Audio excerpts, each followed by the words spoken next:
Salut à tous, durant cette séquence vidéo, on va voir comment créer des graphiques sous Scilab, c'est-à-dire comment tracer des courbes de fonctions sous Scilab en utilisant la fonction prédéfinie plot.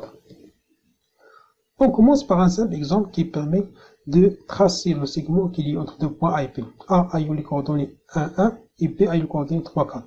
Donc pour tracer ce segment, on a besoin de deux vecteurs. Un vecteur qui représente l'axe des abscisses, c'est X dans ce cas, et un vecteur qui représente l'axe des ordonnées, dans ce cas c'est Y. Donc X représente l'axe des abscisses ayant les valeurs 1, 3, et Y représente l'axe des ordonnées ayant les valeurs 1.4. Donc pour tracer ce segment, on va utiliser la fonction plan. La fonction en plan a deux paramètres essentiels, l'axe des X, l'axe des abscisses, dans ce cas c'est X, et l'axe des Y, c'est l'axe des ordonnées, dans ce cas c'est Y. Donc après on exécute notre programme.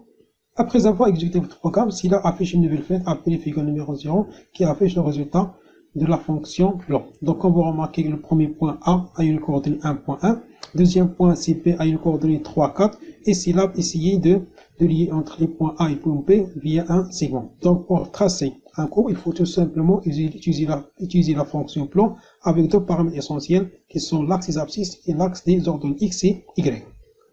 Prenons un autre exemple qui permet de tracer la courbe de la fonction sin x sur l'intervalle 0 de p. Pour ça, on va utiliser la fonction linspace qui permet de tracer ou bien de créer un vecteur qui comporte des valeurs entre 0 et 2p. Pour ça, on écrit x reçoit linspace, la valeur initiale c'est 0, la valeur finale c'est 2 fois p, on représente la valeur de p avec le pourcentage ou bien la constante pourcentage p, et on va diviser cet intervalle par exemple sur 50 points.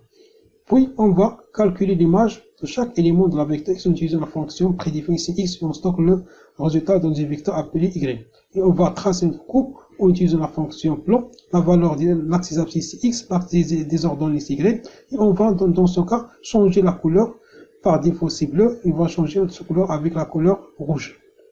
Pour exécuter notre programme, Scilab va afficher une nouvelle fenêtre appelée figure numéro 0 qui comporte la courbe de la fonction sin x sur l'intervalle de p avec la couleur rouge. Maintenant, on veut tracer la courbe de la fonction cos de x sur l'intervalle 0 de p et l'ajouter sur la même figure. Pour ça, on écrit z reçoit cos de x, et pour tracer la courbe de la fonction cos de x, on écrit plan x représente l'axe des abscisses et z représente l'axe des ordonnées, et on va changer la couleur pour différencier entre les deux graphes avec la couleur G qui représente la couleur vert. Exécutons maintenant notre programme. Ici, on va afficher la figure numéro 0 qui comporte deux courbes. Le courbe rouge représente le courbe de la fonction sin x et le courbe vert représente le courbe de la fonction de cos de x. Donc, c'est la fin de notre séquence vidéo. J'espère que vous avez compris le fonctionnement de la fonction plan. Dans la séquence vidéo prochaine, on va voir plus en détail la fonction plan, puis on va voir quelques propriétés sur la représentation graphique des courbes sous Scilab. Et merci de votre attention.